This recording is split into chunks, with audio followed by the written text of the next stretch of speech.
आज मैं आपको दूसरी कहावत पर आधारित कहानी सुनाऊंगी। आज की कहावत का नाम है धोबी का कुत्ता, न घर का न घाट का। एक बार कक्षा 10 की हिंदी शिक्षिका अपने छात्र को मुहावरे सिखा रही थी। तभी कक्षा एक मुहावरे पर आ पहुंची। धोबी का कुत्ता, न घर का न घाट का। इसका अर्थ किसी भी छात्र की समझ में नहीं आ रहा था। इसीलिए अपने छात्र को और अच्छी तरह से समझाने के लिए शिक्षिका ने अपने छात्र को एक कहानी के रूप में उदाहरण देना उचित समझा। उन्होंने अपने छात्र को कहानी सुनाना शुरू किया। कई साल पहले सज्जनपुर नामक नगर में राजू नाम का एक लड़का रहता था। वह बहुत ही अच्छा क्रिकेटर था। इतना अच्छा खिलाड़ी था कि उसमें भारतीय क्रिकेट टीम में होने की क्षमता थी।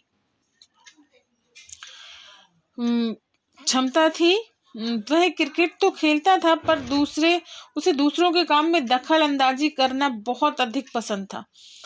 उसका मन दृढ़ नहीं था। जो लोग दूसरे करते वह वही करता। यह देखकर उसकी माँ ने उसे समझाने की बहुत कोशिश की कि यह आदत उसके जीवन में कितनी भारी पड़ सकती है, पर वह नहीं समझा। समय बीतता गया और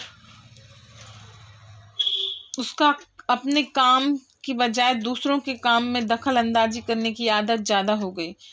तभी उसे क्रिकेटर का अभ्यास होता था, तभी उसके दूसरे दोस्तों को अलग खेलों का अभ्यास रहता था। उसका मन चंचल होने लगा। वह क्रिकेट के अभ्यास के लिए नहीं जाता था, बल्कि दूसरे दोस्तों के साथ अन्य अलग अलग खेल खेलने के लिए जाता था। उसकी यह आदत उसको आगे बहुत भारी पड़ी।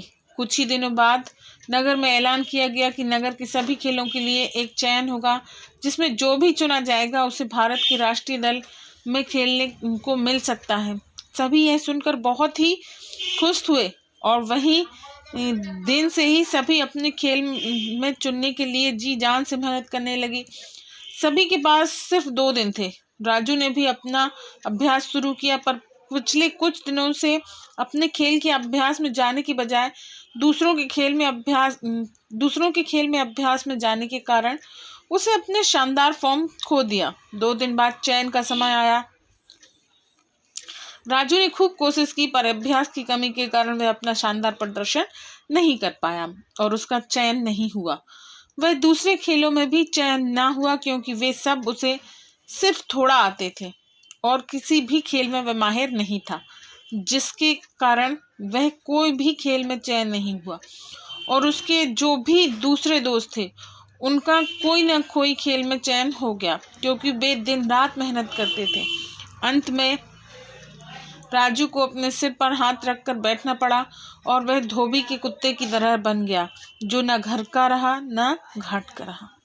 Okay bye. समझ में आ रहा है ना? समझा करो। Okay bye.